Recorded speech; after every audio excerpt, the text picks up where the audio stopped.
I hope you've had a good morning so far. I am so excited to be here because I actually attended the Inspire Women in Tech conference last year, and I was sat there and I absolutely was just blown away by all the speakers who stood up and shared their story. I loved it, and so I had to come back, and I sort of, after that time, I sort of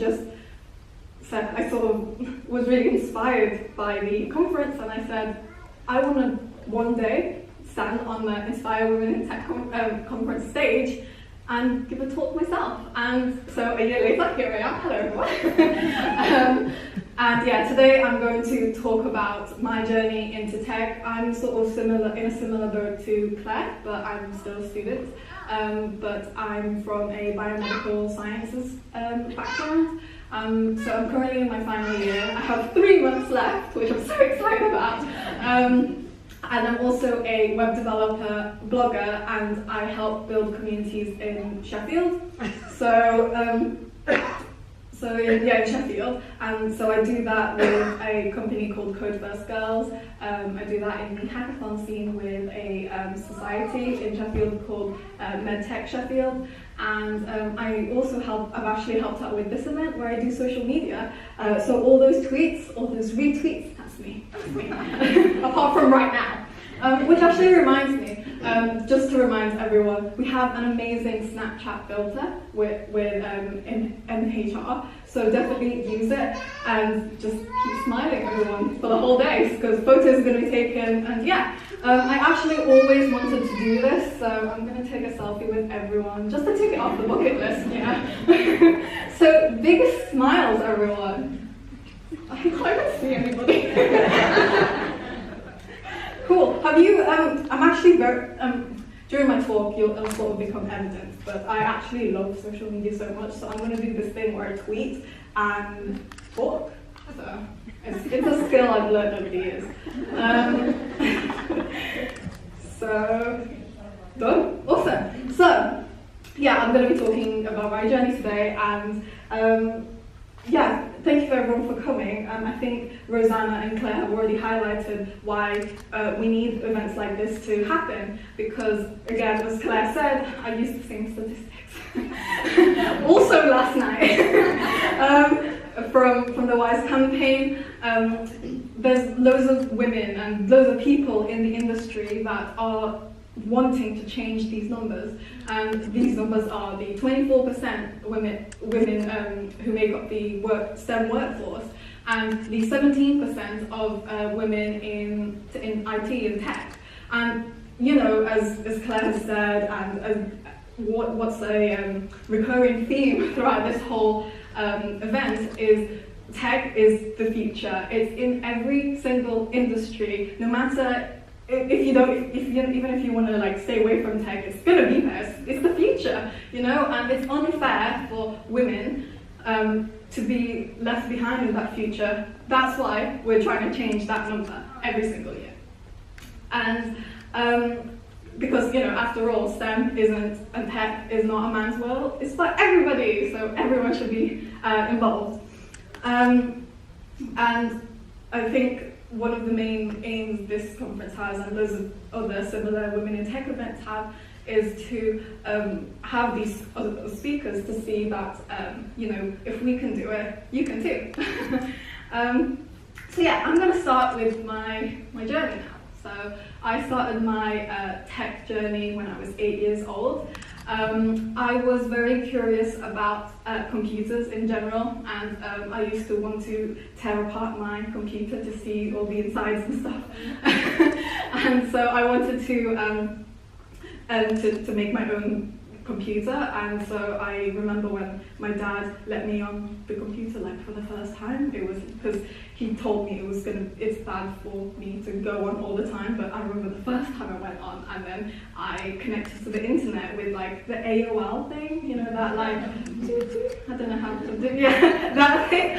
So I connected to the internet to the first time, and I loved it. There was like so many things out there. It's endless. It was amazing. So I actually ended up playing a lot of video games, a lot of online games. And I remember at the time there was this game I really loved, which was RuneScape. Does anyone know what RuneScape is? Hands up! Yay! Woo! That's good. Okay, so RuneScape, I was playing this like a lot. I know I was super young, but I was so curious. I just wanted to control my own little avatar in a different world and somewhere else. It was so exciting. So I just spent loads of hours playing on this game, and I realized that I started hating bits of it. I wanted to change aspects of the game, and I was just like, how do I do that? So started thinking, if the game was, well, since the game was hosted on a website, that would mean, logically, right, that you have to start with game development on a website. So I had to create a website, right? Right? That makes sense, right? So I said, okay, I need to make my own website, and during the time, I didn't really know where to start, so I just remember just searching online for like a website builder, and I ended up on this site called Pixo. Does anyone know what Pixo is? A hands up for Pixo. Yay! That's good. Okay, cool. So Pixo was a drag and drop web service where you can literally just put a photo or put like a little element somewhere and just drop it in. And it was just like, you can just drag and drop. There was no coding involved really, but I loved it so much. And so what I did was I created these game designs on Paint. Because I didn't have like a tablet or anything, and I didn't know how to scan things, it wasn't as fancy and everything. So I went on Paint and I drew out my whole like idea. It was going to be like RuneScape, but also like Sims and Skyrim, you know? So it was going to be like that.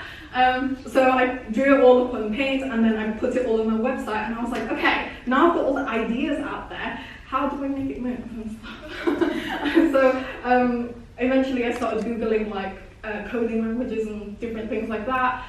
So I ended up on FreeWebs for some reason, which is now webs.com, and again, it's just like Pixo, but it had like an element where you could paste in your own code.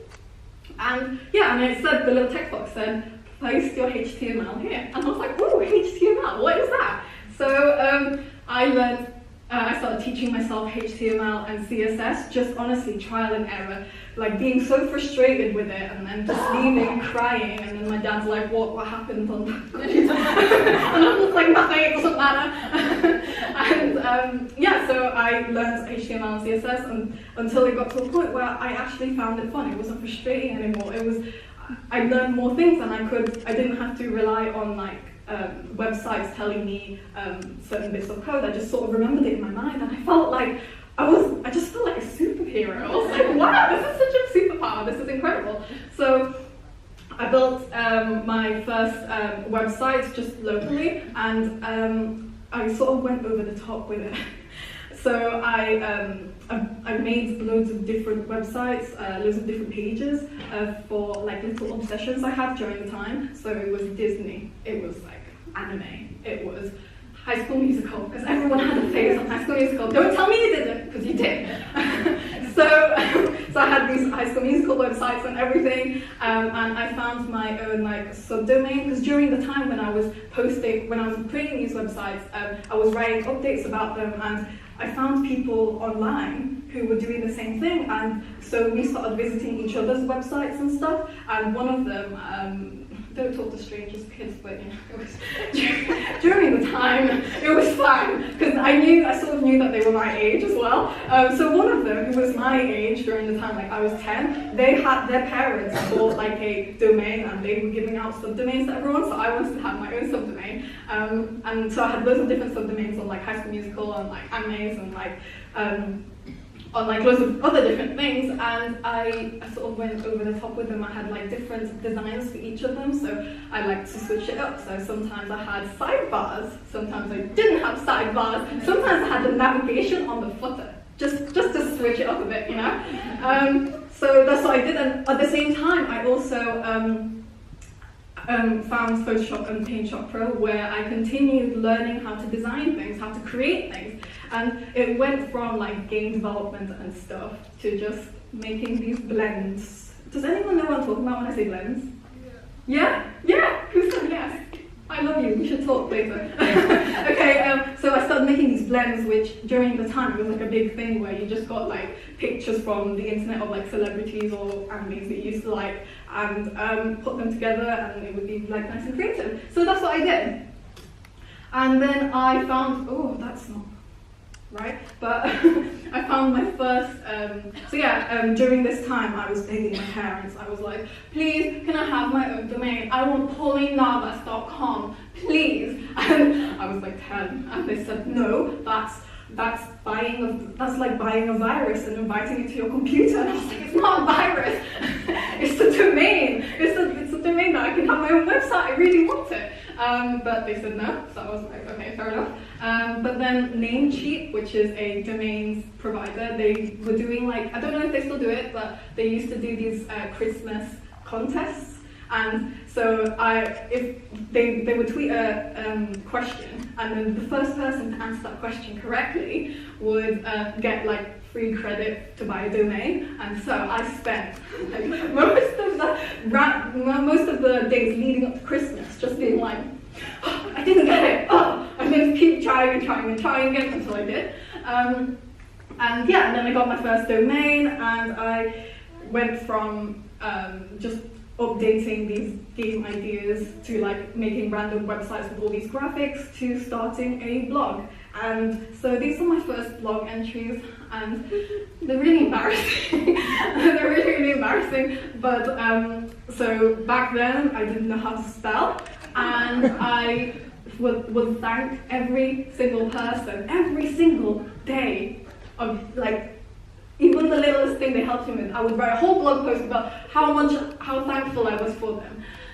I mean, I still do it now, but it doesn't matter. And yeah, so these were my first few blog posts.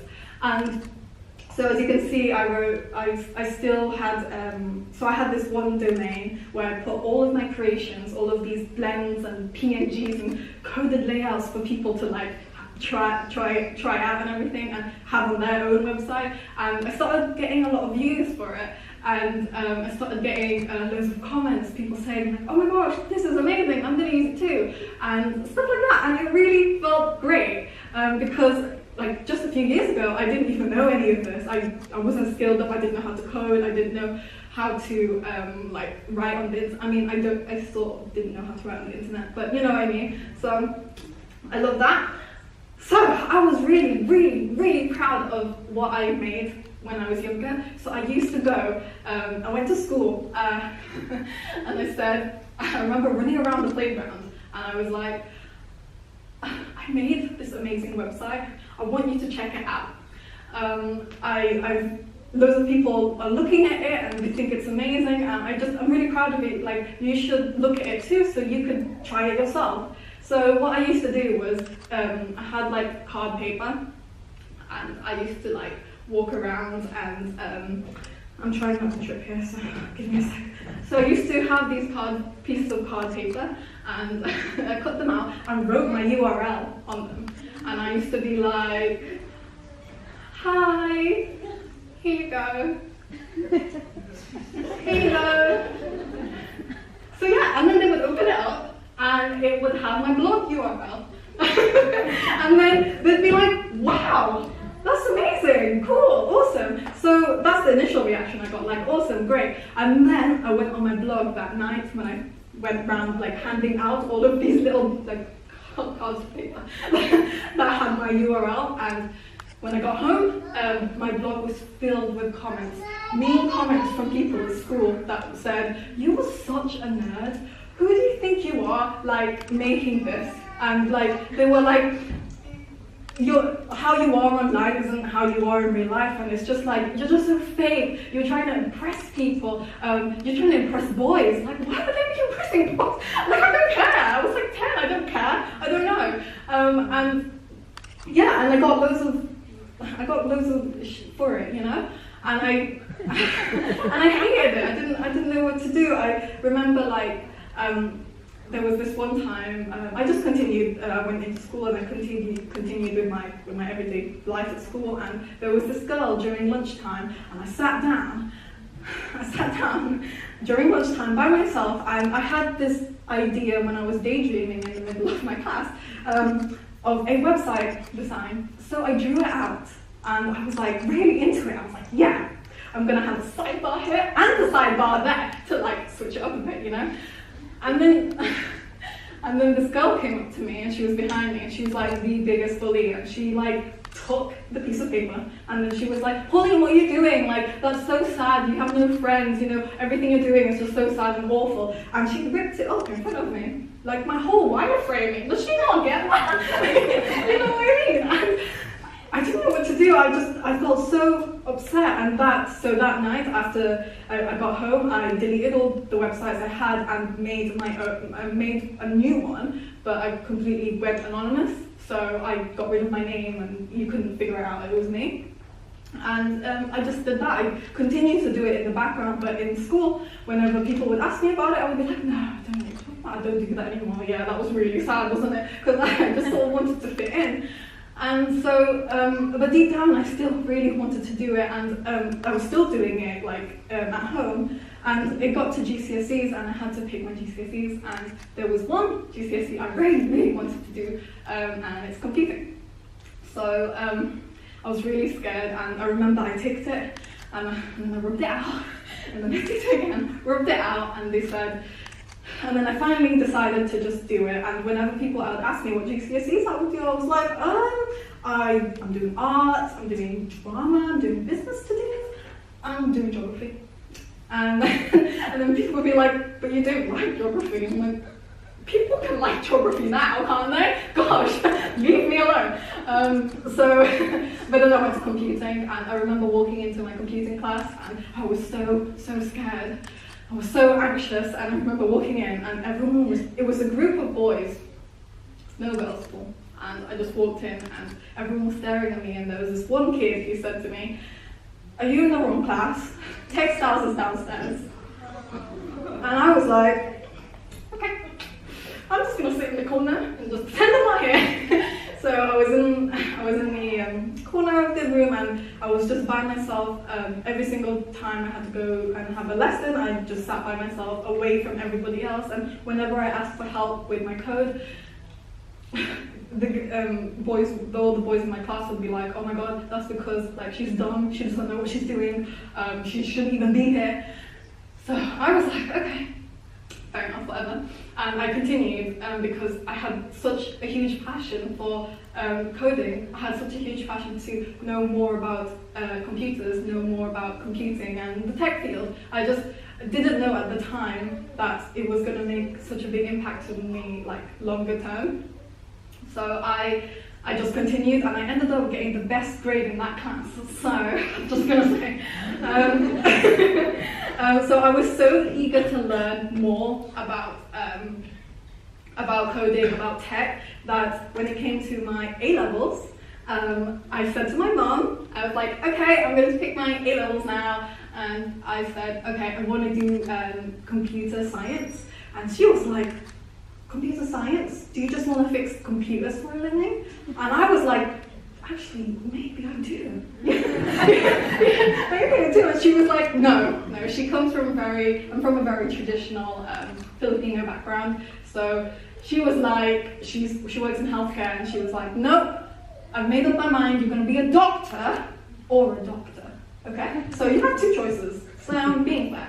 And I was like, okay, fine. And I sort of, I don't know, I felt very pressured into doing like sciences and trying to fulfill her dream of me becoming a doctor, which isn't going to happen. I'm the clumsiest person.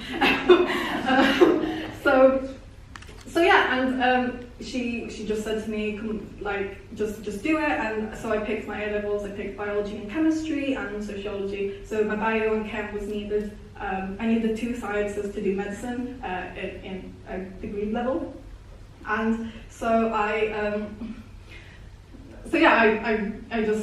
went for it, and my first year of A-levels was awful. I underestimated the jump from GCSEs, and I actually ended up getting like 3 U's in my first year, and they were like, oh, maybe you should like go to college or whatever. And I remember one parents' evening. I hadn't told my parents about my grades yet, by the way, just want to say. So we got to parents' evening, and I sat down with my biology teacher, and he said to me that, Pauline,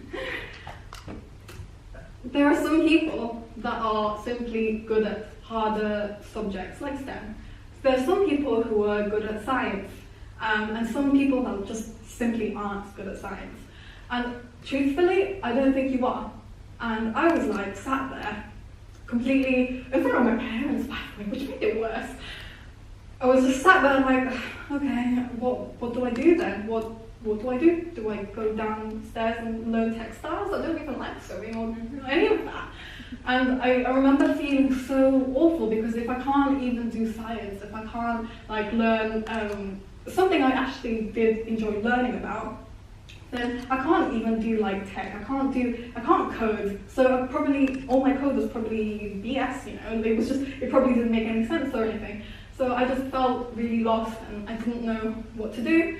And I remember during that time, I went back onto my anonymous website on my blog, and I remember I got a comment that day, and it was a random person who said, "I really love your work. How did you learn to do all this?" And then I was like, I was just replying to them, and I realized that actually I went from knowing nothing at all when I was younger, knowing nothing at all, to building these websites and creating these like layouts for other people, that I can do something. And so I persisted. I said, okay, I started from like 0 and now I'm okay. That means like I can do the same with science. So I said to my teacher when he said, "Oh, Pauline, you should just like drop out of science, maybe pick up a different subject and like delay your university application." I was like, "No, I'm gonna continue." And so what I did was I resat all of my exams from A levels, AS levels, into my A2 levels. And those who are familiar with A levels and A2 and AS stuff, that's quite difficult. So I was stressed. But at the end of my school life, at the end of sixth form, I left school with an A star, A, and a B. And also I got thank you everyone. And also I got a offer to do biomedical sciences at one of the best departments in the UK, in Sheffield. So that's what I did. And so I got into university, and I was so excited because I just proved this guy wrong, and he actually wrote a research paper. So I was like, that's really cool. So I got into university, and as my first year went on, I realized that, wow, this is harder than I thought. And I started feeling down because it felt like there was nothing. I wasn't gaining anything, because deep down I wasn't passionate about becoming a doctor, because biomedical sciences, by the way, is like another route into medicine. So my parents thought I was doing that. I started just going through my labs. I started going through my lectures, and I felt so lost because I didn't actually want to be there. I liked learning about it, and I wanted to. So I was really uninspired, and I thought, okay, we gotta wake up out of this, because you're Pauline, you need to get out of it, you know. So I started looking for placement years, just to see like the careers that are related to my degree. Maybe one of them would inspire me to go into that. And when I went to the career service, they said, "Oh yeah, with your degree you can you can go into medicine." And I was like, definitely not. Or you could be a lab technician. And I was like, what's that? And they were like, oh yeah, so you like have a pipette and then you just 9 to 5 every day. And I was like, oh, great. And then, yeah, and they weren't very helpful to me. And I kept feeling lost and confused. I didn't know where I was. And I'm sure, like, I'm not the only one. Like, I'm sure many of you who work from university level have felt the same at least one point in your life. So then, during my second year, when I was looking for placements and getting rejected by all of them, I discovered a group, and this group changed my life. I'm not being dramatic, because I am a very dramatic person, but this group changed my life. And so I want to quickly like talk about the story behind that. So Code First Girls. Has anyone heard of Code First Girls? Of course, it's homegrown. But Code First Girls, for those who don't know, they teach women at university level how to code in a sort of 8-week like, boot camp course sort of thing, part-time during university. And when I got the email in my second year, I was sat at home pretending I didn't have any lectures, but I skipped a whole day of lectures and labs because I was really depressed and upset, and I was sat there on the sofa with a box of what's it, and I was just so depressed. I was like, I don't know what I'm going to do with my life. The more days passed, I didn't know, I just could continue feeling lost. Then I got this email from Code First Girls, and they said, oh, we're running a course in Sheffield, a coding course for women. And I was really shocked. I was like, oh my god, there's a coding course for women? That's a thing that exists? Wait, like, because all my life I've been coding by myself, and when I did code with other people, it was a group of boys who made fun of me. So I was like, well, what? That's a real thing? So I signed up. I signed up to take part, and the course is supposed to be for people who are beginners, complete beginners. But, you know, I was like, I sort of have some background, you know, could I join? And I ended up getting a place. And I love what they do. I think as soon as I entered my first class and I sat down, I was so scared. I was having all these flashbacks of people laughing at me whenever I spoke really passionately about these websites I built. And when I walked in, I just remember feeling so comfortable. All this like my shoulders went back. It felt like yoga. You know? It felt really nice. I was really relaxed, and I was just in this room filled with loads of different people from different backgrounds, and I felt so a part of something. And in my whole life, I've always been like the outsider or the one that was a bit different. So this was incredible. I finally found like a group I felt that I belonged to. So I joined Code First Girls, and at the end of the course, which I was really sad about, they were like, we're actually looking for volunteers, so if anyone wants to take part, please. Please. And yeah, so I got involved as an ambassador, where I helped run the course and like promote it to other students in the university.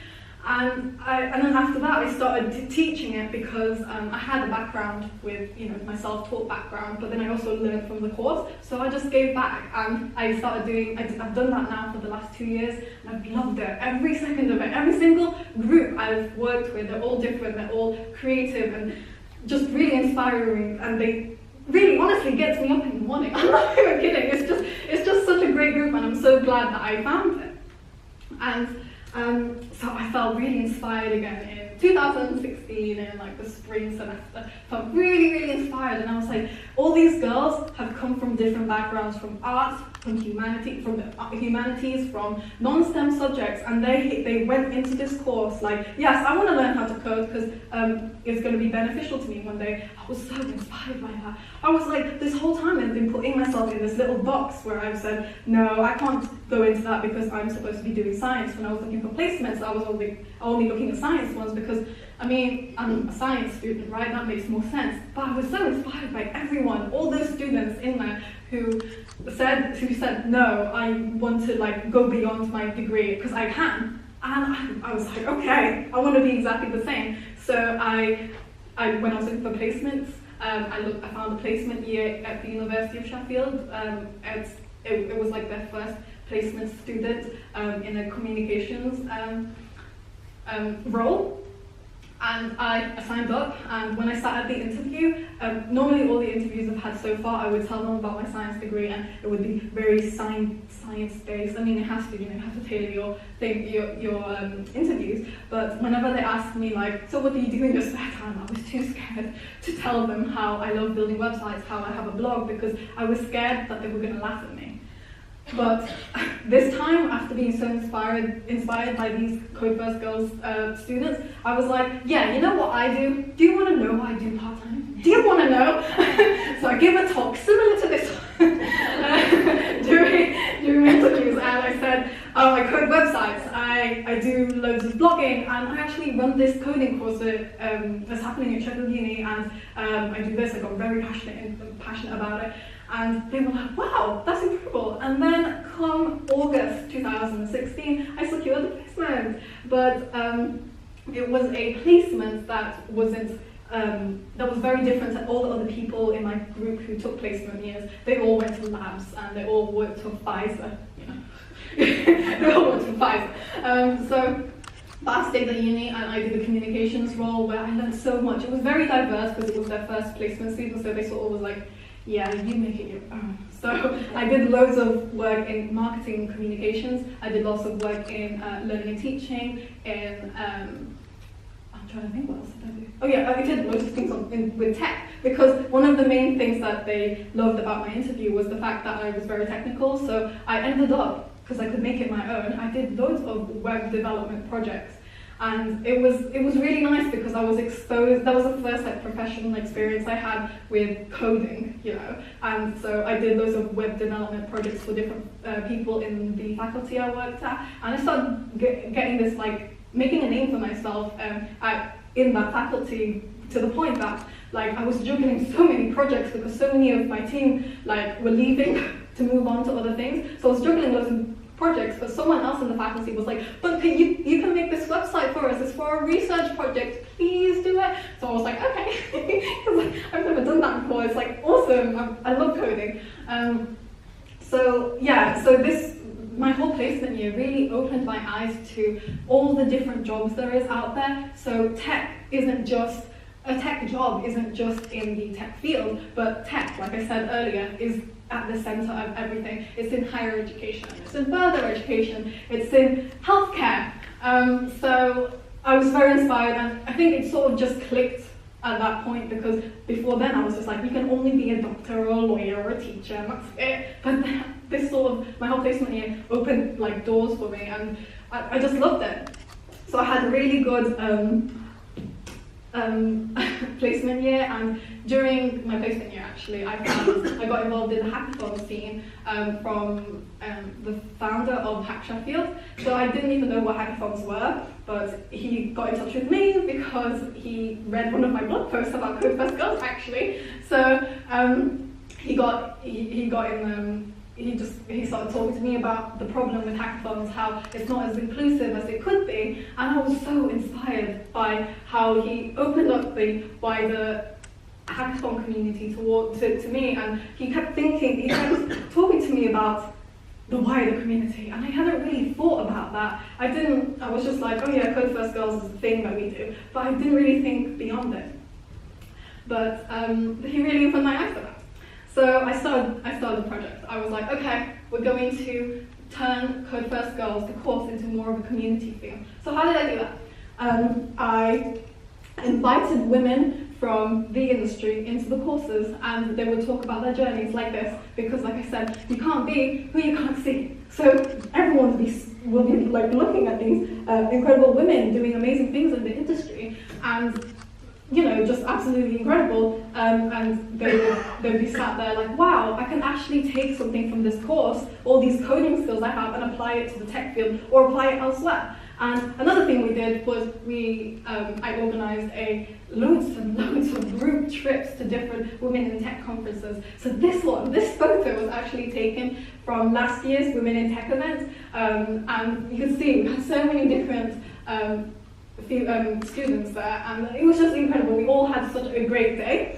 And then my other goal was to get more involved in the hackathon scene and in getting the Code First Girls ladies involved in that, because again, it's not just a course, it's applying what they've learned in the course and going beyond that. So what I did was with the help of Matt, we organised hackathons. We organised Code First Girls his hackathon talks in the course, and loads of the girls were very inspired by it and attended. So we attended our first hackathon together. This was the first hackathon I went to. It was HackMed 17, and then after that, this was honestly life-changing to me. I got really involved in the hackathon scene then, and loved how the Code First Girls ladies just went in completely open-minded and just went in there and killed it. They led their front end, the front end part of the projects, and it was incredible. So we started going to loads of different hackathons together, and then we also, so then another thing I wanted to do was organise a hackathon myself. So I got involved with the organisation of a medical-focused hackathon, because it sort of goes back to my degree, called HackMed, and that happened last term, and it was a success. So I wanted to make sure that we get loads of the CFG girls involved, but also that, because after attending a few of them, I realised that it was predominantly computer science students. So I was like, okay, we need to change that. So with HackMed 18, we actually got almost a 50% percentage for female students, but also we had loads of students from different backgrounds, from biology, from arts, from just from loads of different backgrounds, and it was a really nice, really inspiring to see. And during this time, I was still blogging, and my blog grew and grew, and it's actually now getting like 1,000 views per month, which is like incredible to me. It's like, what? And as part of my blog, I started talking about science and tech, and my journeys in tech and stuff, and everything I've been doing to build the community in Sheffield. And I realised that I could have this like local impact in my local community, but the more I talked about it online, it would like reach other people from different like countries around the world, and they could also look at different ways they can contribute to their community. It doesn't have to be Code First Girls, it could be other ways, it could be other communities doing the same things in their country. And when I started doing this, I started following a lot of people who were similar-minded on Twitter, and it's just grown, and I feel like for the first time as part of something huge, and it's great, it's so rewarding. And my blog, it just goes all the way back to the first times I started blogging on my website. My blog has opened so many opportunities for me, and that includes like freelance work. I do loads of freelance projects with like websites, making websites and everything. But also now I'm a vlogger at Sheffield University, where I have the opportunity to talk about STEM, to talk about why it's like do talks like this, but sort of every day. Talk about the local hackathon community, and talk about like why it's important for more women to get into STEM and coding. And it's just been really, really, really nice that that's come out of my blog. So my journey into tech hasn't been linear, but as I'm sure that you'll hear for the whole day, it's not going to be linear for many people. And in fact, I think that's the best part, because no offense if you've done a computer science degree and gone straight into like a tech job, that's fine, but it's to me it's very, very inspiring and encouraging for people like me who are from different backgrounds to go and go into this field, even if you don't feel like you belong here. So I've gone through loads of setbacks during the last few years. I've had crippling self-doubt. I've been like, okay, am I good enough to be a web developer? Because I'm completely self-taught, like, surely that's not what, you know? And there's people I've spoken to throughout my whole life so far who've been telling me that you can't do this because you're a woman, you can't do this because of your degree, you can't do this because you're Filipino. What do you have against Filipinos? Seriously. And then I have general haters, and, you know, my mom still thinks I'm going to be a doctor. So it's, to me, like, I couldn't have this persistence that I've had, like just continuing to break through all the setbacks. I wouldn't have gotten there without these main things I've been sort of talking to you all about. So the first thing is community. I think I've talked about this endlessly enough, but I wouldn't be persisting, I wouldn't have had this like force to continue if I hadn't had such a supportive community behind me, helping me, like guiding me, and just it's incredible, you know. And I think that community, if you want to start anywhere in tech, you have to find a community. And I know Jess is going to talk about community, so I won't go into it that much, but if you want to get involved with Code First Girls, they actually don't have one in Nottingham yet. So if you want to get involved, let me know. Also, support others, because we're all in this together. Wow, that, yes. Okay, so we're all in this together. Like, the moment you support somebody, it goes round. It always goes round. It always does. And I think like there's enough like hate, there's enough competition that we go through every single day. We just need to help lift each other up in our careers to succeed, and that's the only way we move forward. Speak up. So don't be afraid to talk about your achievements, to stand, on stage and talk about how incredible you are, how great you did something. Don't be afraid of like just speaking out and being yourself. Just because someone says that you can't be someone because of your degree or whatever, you just have to tell them that I'm going to continue doing what I do. And that's really helped me. Also, don't wait to be perfect. I am such a perfectionist. People who know me ask, I'm such a perfectionist. But I've learned over time that I can't be perfect, because perfection is like this endless hole that you can't get there. You just can't. It's just, instead of looking to be perfect, why don't you strive for progress and celebrate each of those different progress?